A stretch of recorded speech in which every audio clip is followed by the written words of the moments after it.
అంటే హరీష్ రావు విషయంలో మనతో పాటు జొక్కుల లక్ష్యం ఉన్నారు. ఒకసారి మాట్లాడదాం. చెప్పండి అన్న, ఎట్లా చూస్తారు ఇవాళ ఫోన్ ట్యాపింగ్ కేసు విషయంలో వంశకృష్ణ బుక్ చేసిన అంటే తెలంగాణ వ్యాప్తంగా ఒకటి వంశీకృష్ణ ద్వారా అంటే ఈ ఫోన్ ట్యాపింగ్ ద్వారా ఒక్క విషయం అందరూ గమనించాలి. పోలీసు వాళ్ళు మీ మీద తప్పుడు కేసులు పెడితే అఫిడవిట్ ఇవ్వడానికి మీకు అధికారం ఉంటుంది, జడ్జి గారికి లేఖ రాయడానికి అధికారం ఉంటుంది. మీకు తెలియకుండా రిమాండ్ రిపోర్ట్లో ఏ విషయాలు రాసినా తెలియకపోతే తెలియదని చెప్పే రైట్ కోర్టు మీకు ఇచ్చింది, జడ్జి మీకు ఇస్తారు. అదేవిధంగా జైలు అథారిటీస్ కూడా మీకు జైల్లో రూల్స్ అండ్ రెగ్యులేషన్స్ కూడా ఉంటవి.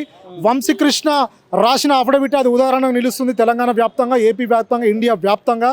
నిజంగా అఫిడవిట్లో ఏ విషయమో తనకు చెప్పలేదు, ఏ విషయం రాసిరో తనకు తెలియదు. అదేవిధంగా హరీష్ రావు గారి పేరు చెప్పమని బలవంత పెట్టడం అనేది violation of the fundamental rights. అంటే ఆయన పర్సనల్ లిబర్టీని కూడా వాళ్ళు వైలేట్ చేసిరని మనకు క్లియర్గా అర్థమవుతుంది. ఈ అఫిడవిట్ను కోర్టులో సబ్మిట్ చేయడం జరిగింది. హైకోర్టులో కూడా మేము ఫర్దర్గా సబ్మిట్ చేస్తున్నాము. ఏసీపీ డీసీపీ గారి మీద యాక్షన్ తీసుకుంటారేమో అని మనం ఆలోచన. ఉన్నత స్థాయి ఉన్నటువంటి డీజీపీ కావచ్చు, ఈ పోలీస్ శాఖనే ఈ విధంగా చేయడం అంటే ఇక్కడ హరీష్ రావుని ఇరికించే ప్రయత్నం జరుగుతుంది అనుకోవచ్చు. అంటే క్లియర్గానే ఈ మధ్యన మనం హైకోర్టు చాలామంది జడ్జీలు ఒక విషయం ప్రస్తావిస్తున్నారు. భారతదేశం బాగుపడాలంటే రెవెన్యూ సిస్టంలో ఉన్న పనిచేసే ఉద్యోగులు కావచ్చు, పోలీస్ సిస్టంలో ఉన్న అధికారులు కావచ్చు, మారనంత వరకు దేశం బాగుపడదు. ఇది నిజమండి.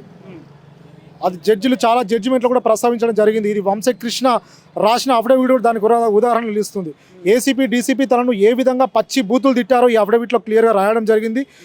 జైలర్ కూడా చదవడం జరిగింది, సూపరింటెండెంట్ గారు చదవడం జరిగింది. అదేవిధంగా నాంపల్లి జడ్జి గారి సమక్షంలో కూడా సబ్మిట్ చేయడం, దీని నెంబర్ కూడా కేటాయించడం జరిగింది. దీని మీద యాక్షన్ ఫర్దర్గా సీరియస్గా ఉండబోతుంది. ఎట్లా ఉంటుంది ఒకవేళ ఇదే విధంగా ఇది రుజువు అయితే కొట్టినట్టు కానీ లేకపోతే తిట్టినట్టు కానీ, సో ఇల్లీగల్గా చేసినట్టు కానీ, సో ఇలాంటి శిక్షలు పడే అంటే తప్పుడు అంటే చేయని తప్పుకు ఈరోజు వంశీకృష్ణ కావచ్చు, పరశురాం కావచ్చు, మరో వ్యక్తి కావచ్చు అరెస్ట్ కావడం జరిగింది.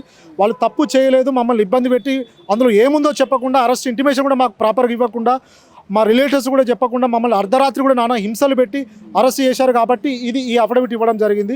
ఈ అఫిడవిట్కి వాళ్ళు వేసిన రిమాండ్ రిపోర్ట్కి ఫర్దర్గా లీగల్ యాక్షన్ అనేది మేము తీసుకోబోతున్నాం. దీని మీద క్వాష్ ప్రొసీడింగ్స్లో కూడా ఇది మెన్షన్ చేస్తాం.